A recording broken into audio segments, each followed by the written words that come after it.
சங்கீதம் 136. கர்த்தரை துதியுங்கள், அவர் நல்லவர், அவர் கிருபை என்றும் உள்ளது. கர்த்தாதி கர்த்தரை துதியுங்கள், அவர் கிருபை என்றும் உள்ளது.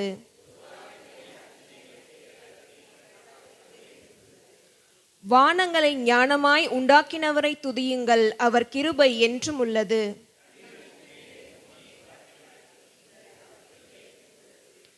பெரிய சுடர்களை உண்டாக்கினவரை துதியுங்கள், அவர் கிருபை என்றும் உள்ளது.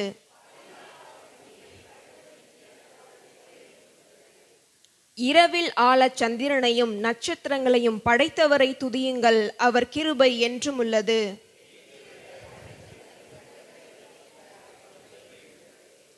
அவர்கள் நடுவிலிருந்து இஸ்ரவேலை புறப்பட பண்ணினவரை துதியுங்கள், அவர் கிருபை என்றும் உள்ளது.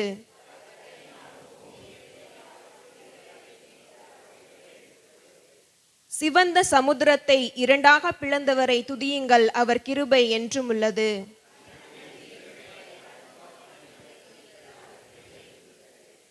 பார்வோனையும் அவன் சேனைகளையும் சிவந்த சமுத்திரத்தில் கவிழ்த்து போட்டவரை துதியுங்கள், அவர் கிருபை என்றும் உள்ளது.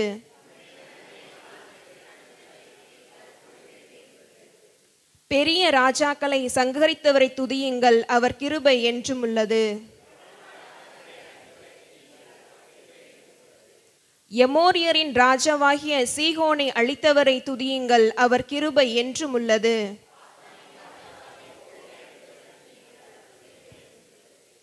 அவர்கள் தேசத்தை சுதந்திரமாக தந்தவரை துதியுங்கள், அவர் கிருபை என்றும் உள்ளது.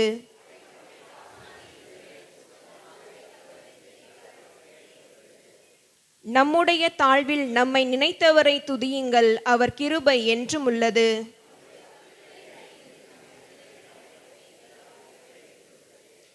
மாம்ச தேகமுள்ள யாவுக்கும் ஆகாரம் கொடுக்கிறவரை துதியுங்கள், அவர் கிருபை என்றும் உள்ளது. அனைவரும் சேர்ந்து வாசிப்போம். பரலோகத்தின் தேவனை துதியுங்கள், அவர் கிருபை என்றும் உள்ளது. ஆமேன். ஆண்டவர் கொடுத்த நல்ல சங்கீதம்.